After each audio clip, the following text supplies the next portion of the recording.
Remember after the discussion recently about the roof walks and whether they were enclosed or not for the house up on Lincoln Circle. Lincoln Circle.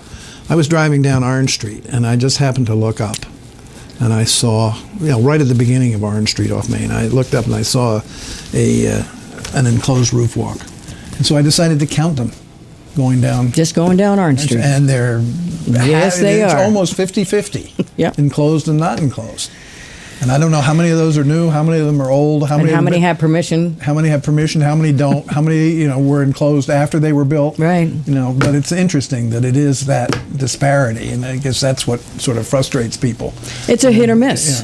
Yeah. And roof walks south of Maine, there were no roof walks south of Maine, except on those front few. Right. When you see the old pictures from the late 1800s from the top of the church or the Golden Dome, no roof walks. And then you go up Cliff, north of Maine, Right. a few more. Which is logical. Because they have the view, let's face exactly, yeah. And some of the captains built out that direction. So they had the roof walks. And a lot of the roof walks were built not for view. The roof walks were built for the chimney fires. Right. And that's why a lot of times you'll see houses with hatches, no roof walk, Right. because it was built to fight the chimney fire. Right. But as time has gone on, everybody says, isn't that a great idea? Let's maximize our view, and we'll start all the way out Cliff Road and around Lincoln Circle. There's tons of them. There are certain designs that don't lend themselves to a skirt. Certain pitches, certain designs of structures, certain heights of structures. Depending on the design, a roof walk skirt, which is very heavy, can make a house project way beyond what it's architecturally supposed to do. So that was what our argument was with that particular design, that period of house that they chose to construct. So am I going to impale myself because they have a skirt? No. I mean, I lived at 2 doors away, so I'm well aware of the houses up there, and our house has a skirt. So the skirts are a constant battle, but roof walks in particular, they were not common here. It's a relatively late 1800s and to now. Right. So if you're talking about historical, then take every one of those roof walks off. So where do you find the happy medium? Right. We struggle with that every single Tuesday night. The third item up for discussion is the appointment of the members of the HDC by the Board of Selectmen rather than their election. Where are you on that issue? I think that's ridiculous also. Because the Nantucket's HDC, as well as two others, were created under separate legislation. We're not like every other HDC in the state. And those have a prescribed order of where you appeal, whether it's to the city council, whether it's to the town manager, whether it's a lot of times to court, directly to court. Ours, because we're elected, could not be set up to be appointed because the appointing authority in this case is the appellant authority. Right. So you cannot have the appointing authority be the appellant authority. What if you change that? So that's going to require a massive change up at the state. I don't know if they're willing to change the oldest historic district legislation that far. It's something to be looked at. I'm not in favor of appointing any of the boards. I'd like to see the planning board is elected, but the CONCOM, the ZBA, some of these other regulatory boards be accountable to the public. Because I think too many times... Let's bring something that's fairly close to home to me into the mix here, which is the Airport Commission. Airport Commission.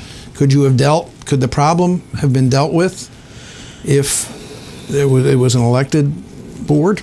I think there would have been accountability to the public, because once they're appointed, as you know, the history of it has been, since back in Mr. Holgate's time, the history of it's been, they sort of operate on their own. Right. That was a mistake 50 years ago. That should have been rectified long before it all came to light. It just finally snowballed. But I think what happens when you appoint is that it becomes a political football. And you put your friends or you put ex-selectmen on things or you do whatever you're going to do with these boards. I think the appointing authority by the selectmen has to be taken a lot more seriously. And not just, oh, there's a guy, put him over there. Or there's a guy, put him over there. I think that's wrong. I don't think enough time and patience has been displayed when making certain appointments to certain boards. Is there an issue of people, I know people don't even like to be turned down by the Board of Selectmen, but is there an issue of not finding enough people who are willing to run for all of these positions if all of them were to become elected? There's always that, but I haven't seen. I mean, I know Shab has had to really scramble over the last few to find people to run. And I think that's always going to be the case. But I would trust the electorate to put the proper people on the boards. More than having been here 40 years, I have trusted several different incarnations of the Board of Selectmen to put the proper people on boards, because I've been subjected with that as a staff person as well as a board member. And there's nothing more politically charged than the HDC. And I would hate to see the HDC turned into some sort of an arm of the selectmen or become a more political football. We have our autonomy. We are elected. We are accountable to the public. And if they don't think we're doing the right job or we make stupid mistakes, vote us out. They have a chance to vote at least 2 of us out every year. Not one like the planning board, but 2 of us out every year. And I think it makes us more responsible to the public. We're not as insulated from the public. So I don't agree with that. And particularly for the technical reason, you can't have the appointing board be the appellate board. Okay. That would take a huge change, a huge shift. Yeah, you certainly can't. Huge shift. And I want to go the other direction. I was on the Charter Commission. I was elected to the Charter Commission. I wanted everything elected. I got some stuff stayed elected, but I wanted everything elected, all the regulatory boards. Do you think, putting aside the issue of the appointment by the Board of Selectmen, do you think it would be useful that somebody appealing a decision of the HDC had to go directly to court? I think that would stop a lot of the foolishness that I see every week. Somebody got mad last night because we refused to wall off the property on a street, which we don't normally do with 6-foot board fences. They got mad and said, well, we're just going to appeal it because we know you're going to get overturned. And I said, on what basis are you going to overturn that? We've been very consistent about this. Well, because we want our privacy. And I said, the one thing the HDC cannot do is approve a fence because you don't have privacy.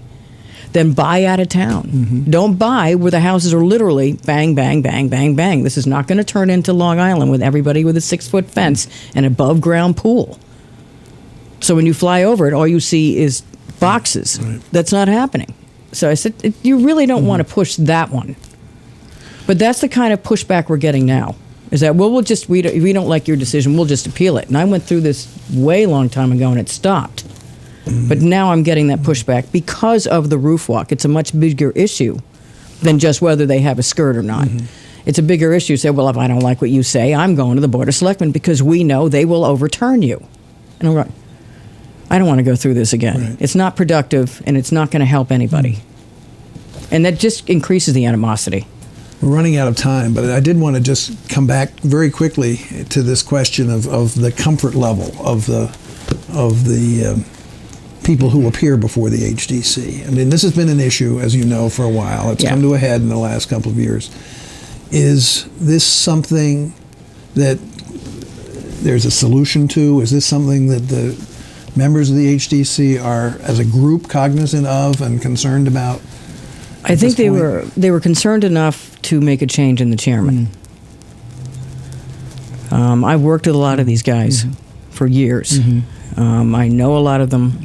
I hazard a guess I have some respect from the design and the build community. And I think now they're being listened to, and I think we are trying as a board to make changes. Fixing the application, simple things like that. Taking the people sitting in the room instead of making the same people get shoved off to Thursday or the following week. Every week we take who's sitting there now after a certain point.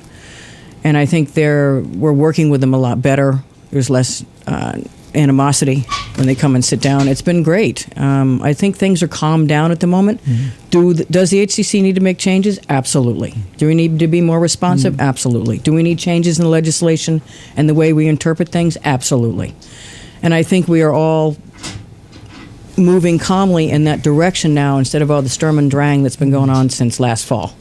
Great. It's all sort of quieted down and we're all talking congenially at the moment. We'll take the temperature and come back to the issue sometime in the future. Thank you for joining me. I'm sure. Thank great. you. Appreciate it. Hope it made sense. Absolutely. Hey. Should I cut that in or leave that? Leave that in.